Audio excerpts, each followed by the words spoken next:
वाटतं ह्याच्यात एक लक्षात घेणं गरजेचं आहे की अंडरग्राऊंड पार्किंग ज्या ज्या ठिकाणी प्रस्तावित केलं जातं, साधारणपणे महत्त्वाच्या दिवशी किंवा काही कार्यक्रमाच्या दिवशी हे अंडरग्राऊंड पार्किंग सिक्युरिटीचं कारण दाखवून बंद केलं जातं. तर खरोखर या अंडरग्राऊंड कार पार्कची गरज आहे का? तसंच आम्ही रेसकोर्सचं पण बोलवतो आणि हाच मुद्दा आहे की कुठचाही महत्त्वाचा दिवस असला किंवा कार्यक्रम असला तर अंडरग्राऊंड कार पार्किंग हे सिक्युरिटीच्या कारणामुळे बंद केलं जातं. तर ह्याच्यावर सरकारने विचार करावा आणि मला वाटतं स्थानिकांची जी भूमिका आहे ती त्यांनी लक्षात घ्यावी. जे स्तूप आहे ते आपण जर पाहिलं तर ते ऐतिहासिक असं मानलं जातं आणि त्यामुळे कुठेतरी नागरिकांच्या भावना या लक्षात घेता न कारवाई केली नाही. ते अर्थात तेच मी सांगत आहे ना की तिकडचं स्तूप असेल किंवा इकडे आपण पाहिलं असेल बाणगंगेच्या तिथे ज्या कॉन्ट्रॅक्टरनी डॅमेज केलंय, आम्ही दुपारी आता तिथे पाहायला चाललेलो आहे, ते जे डॅमेज झालेलं आहे त्याचं आता नुकसान भरपाई कोण करणार?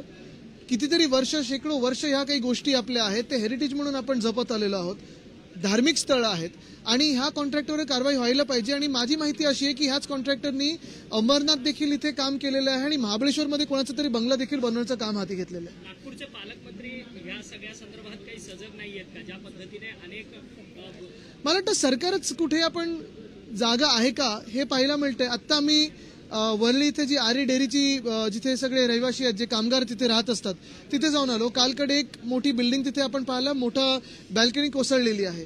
अनेक वर्ष माझ्या आधीचे आमदार असतील, मग सचिन भाऊ अहेर साहेब असतील, सुनील शिंदे साहेब असतील, हे सगळेच पाठपुरावा करत आलेले आहेत.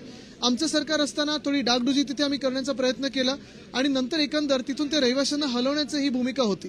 पण आज आपण पाहतोय गेले 2 वर्ष आरेची जागा, म्हणजे आम्ही जी आरे डेअरीची जागा आहे ती तिथे अक्वेरियम बांधायचं होतं, ती बिल्डरना विकायची आहे आणि ही देखील या घटनाबाह्य मिंदे सरकारला बिल्डरला विकायची आहे म्हणून तिथे हात लावलेला नाही, डागडुजी झाली नाहीये.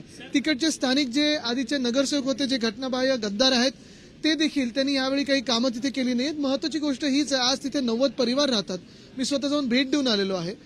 वारंवार पाठपुरावा केल्यानंतर देखील तिथे दाखवलं जातं की फंड अलॉट केलेला आहे, पण तो फंड गेला कुठे हा प्रश्न आहे. तो भ्रष्टाचार आम्ही लोकांसमोर आणूच, पण आमची मागणी ही राहील की त्या 90 परिवारांना त्वरित तिथून हलवून स्थलांतरित करून दुसरीकडे घरं द्यावीत. मला वाटतं घाटकोपरमध्ये घरं आहेत, बँड्रामध्ये घरं आहेत याच खात्याची, त्यांनी तिथे घरं द्यावीत आणि ही मागणी आमची ठाम आहे. सर, मदतीचा हात एकनाथ असे बॅनर्स जे आहेत ते संपूर्ण मुंबईभर नाही तर राज्यभर लागलेले आहेत. तर चढाओढ या सरकारमध्ये दिसते का श्रेयवादासाठी? आणि हे बॅनर लावून मुख्यमंत्री एकनाथ शिंदे हे पुढच्या निवडणुकीकरता स्वतःचा मुख्यमंत्री पदाकरता प्रोजेक्शन करतात. मला वाटतं आपण पाहिलं असेल खोटारडेपणा आता ते होर्डिंग्सवर आणत आहेत. हा सगळा खोटारडेपणा गेले 2 वर्ष आम्ही पाहत आहोत. महाराष्ट्राला अनेक आश्वासनं मिळाली, मग अगदी दहीहंडी मंडळांना इन्शुरन्स पासून सगळं काही मिळणार, ते आमचे रस्ते खड्डेमुक्त होणार वगैरे हे सगळं आम्ही पाहिलेलं आहे. आता निवडणूक हरणार आहेत म्हणून हे सगळा खोटारडेपणा सुरू आहे आणि तो सगळीकडे चालत राहणार. बजेट पारित व्हायच्या आधीच असं होऊ शकतं का, हा एक प्रश्न आहे. परिषदेमध्ये उदय सामंत यांनी दावोस दौऱ्यावरती बोलताना त्यांनी सांगितलं की आम्ही व्हाईट पेपर देणार आहोत, तर मग प्रेस कॉन्फरन्स घेऊन बोलण्यापेक्षा समोर बसून चर्चा करा. नक्कीच व्हाईट पेपर म्हणजे त्यांच्या पेपरवर एक सुद्धा अक्षर नसणार आहे, कोरा कागज देणार आहेत, कारण तिथे कामं झाली नाहीयेत आणि जी झाली असतील ती किती उधळपट्टीची झालेली आहेत हे त्यांनी सांगावं. महत्वाची गोष्ट म्हणजे आज त्यांना मी सवाल विचारत आहे की मागच्या जानेवारीमध्ये 2024च्या जानेवारीमध्ये जेव्हा व्हायब्रंट गुजरात करत होतात तेव्हा तिथे 26 लाख कोटी वगैरेचे जे काही एमओज होते ते दाखवले, त्याच्यातून खरं किती झालं माहित नाही. पण तिथेच महाराष्ट्राचा 10 लाख देऊन स्टॉल लावला. मग इथे व्हायब्रंट महाराष्ट्र किंवा आपलं जे मॅग्नेटिक महाराष्ट्र ते का नाही केलं? गेल्या 2 वर्षामध्ये मॅग्नेटिक महाराष्ट्र हा कार्यक्रम ह्या सरकारने का नाही घेतलाय? कारण सगळे उद्योग त्यांना गुजरातला पाठवायचे होते.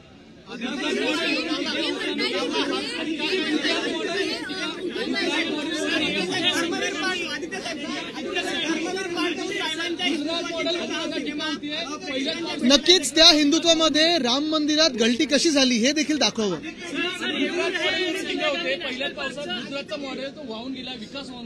पहिल्याच पावसात आपण पाहिलं असेल या देशात 3 एअरपोर्ट यांचे छतं पडलेली आहेत.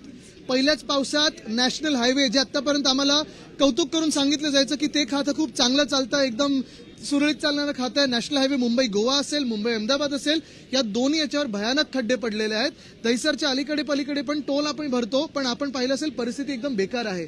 एकंदर नॅशनल हायवे हे भ्रष्ट खातं दिसत आहे. आणि महत्वाची गोष्ट म्हणजे आम्ही गोड गोड खूप ऐकत आलो त्या खात्याबद्दल, पण एवढं भ्रष्ट खातं, टोल घेतलं जातं, आवडते कॉन्ट्रॅक्टरना काम दिली जातात, पण ते खातं खरोखर नीट चालत आहे की नाही हे भाजप सरकारने आम्हाला सांगायला पाहिजे. तिसरी गोष्ट म्हणजे आपण पाहिलं असेल गुजरातमध्ये अनेक ठिकाणी रस्ते खचलेले आहेत, दिल्ली आज पाण्याने भरलेले. हे केंद्र सरकारची जी जबाबदारी आहे, रस्ते म्हणजे भाजपची जी जबाबदारी आहे, ते कुठे पार पाडत आहेत?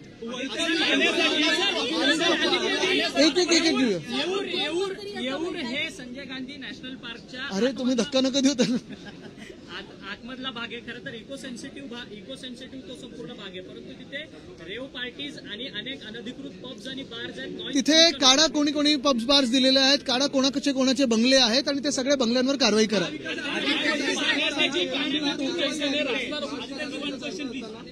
अनेक बंगल्यांवर कारवाई झाली होती, मात्र नंतर ती स्थगिती आणण्यात आली. तेच आम्ही सांगतोय, सगळ्यांचे बंगले कोणाचे काढा, तिथे जगजाहीर ती यादी करा आणि त्याच्यावर कारवाई करा. लिपिक पदासाठी आज परीक्षा घेण्यात येत होती, मात्र तांत्रिक अडचणीमुळे आज परीक्षा रद्द करण्यात आली.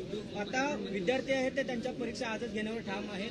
मला तुम्ही सांगा, या देशामध्ये आत्ता हे सरकार केंद्रात बसल्यानंतर, भाजपचं सरकार बसल्यानंतर, एनडीए सरकार बसल्यानंतर आणि महाराष्ट्रात देखील एक तरी परीक्षा नीट झाली आहे का?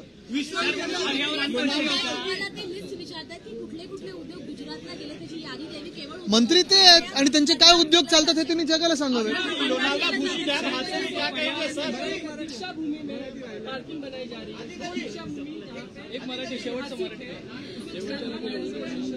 दीक्षा भूमि हो या फिर बाणगंगा हो, दोनों जगह आप देख रहे हो कॉन्ट्रैक्टर्स को जो काम मिला है, कहीं अंडरग्राउंड पार्किंग का काम है, कहीं रिपेयर का काम चल रहा है, लेकिन ये काम ठीक तरीके से चल रहा है क्या? क्यों वहां के स्थानिक जो लोग हैं वो आंदोलन कर रहे हैं? अगर दीक्षा भूमि की बात करें तो अंडरग्राउंड कार पार्क जो होता है, काफी बार ऐसे होता है कि अंडरग्राउंड कार पार्क सिक्योरिटी सुरक्षा की वजह से जो महत्वपूर्ण दिवस होते हैं, दिन होते हैं, उस दिन बंद किए जाते हैं. तो फिर इस कार पार्क का क्या महत्व है? और दूसरी बात रही बाणगंगा की, ये जो कॉन्ट्रैक्टर है उन्होंने कहाँ कहाँ काम किए, किसके लिए काम किए, उसकी एक जरा जांच कीजिए. School students from 5th class 5th were taken to the RSS founders memorial. They have been taught about the RSS ideology, about RSS founder also. आपको लगता है ये गलत है ये पार्ट?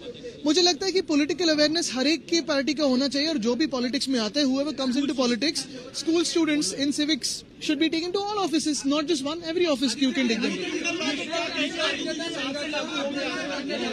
त्यामध्ये खेळाडूंचा उल्लेख देखील करण्यात नाही आला. बोर्डावर असलेल्या भाजपच्या पदाधिकारी त्यांच्या मुलांचं अभिनंदन करतात. आता ह्याचं म्हणजे आपण हेच पाहिलं असेल, नशिबाने तरी आता बहुमताचं सरकार नाहीये, नाही तर खेळाडू दिसलेच नसते, एकच चेहरा दिसला असता. इथून माजी पर्यटन मंत्री आज काल लोणावळ्यामध्ये आपण बघितलंय, भुशी डॅममध्ये 5 जण वाहून गेले मोठ्या प्रवाहामध्ये.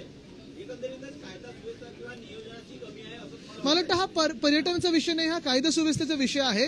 आणि गृहमंत्री नक्की करतात तरी काय हा प्रश्न आहे. कालकडे मी पाहिला, आता एक व्हिडिओ कुठेतरी आलाय पुण्यामध्ये, खोटे पोलीस म्हणून कोणीतरी रस्त्यावर फिरत होतं बंदूक घेऊन. ती खरी होती की खोटी होती, म्हणजे हे वर्ल्ड कप जिंकल्यानंतर हा विषय आहे ना महत्वाचा. पाण्यासाठी रास्ता रोको केला, जनता आता तुमच्या भेटीसाठी येणार आहे. 4 महिन्यांपासून कमी दाबाने पाणी पुरवठा. मला भेटायचं आहे त्यांना, कारण हे कमी दाबाचं पाणी आमच्या वरळीत पण आहे, सगळ्याच मतदारसंघात आहे. कुठे ना कुठेतरी मुंबई महानगरपालिका, जिथे आता लोकप्रतिनिधी नाही आहेत, नगरसेवक नाही आहेत, महापौर नाही आहेत, ही सगळी खाती चालत आहेत नगर विकास मंत्री म्हणजे घटनाबाह्य गद्दार मुख्यमंत्र्यांच्या खात्यातून. आता मुंबईवर एवढा राग का आहे की आमच्या रहिवाशांना पाणी मिळत नाही? आपण पाहिलं असेल, मार्च, एप्रिल, मे साधारणपणे गेले 30-35 वर्ष 5%, 10% कट लावून, कारण लोकसंख्या वाढत चाललेली आहे. पण दबावाचं पाणी किंवा वापरायचं कसं पाणी हे या घटनाबाह्य मुख्यमंत्र्यांना माहिती नाही. त्यांचे ते काय डीप क्लीनवर उधळपट्टी केली पाण्याची. आता मुंबईला पाणी टंचाई जाणवत आहे. दुसरा प्रश्न हाच राहील की जो आम्ही प्रकल्प सुरू केला होता डिसॅलिनेशनचा, तो आतापर्यंत पूर्ण झाला असता आणि मुंबईत पाणी टंचाई झाली नसती, त्या प्रकल्पाचं काय झालं?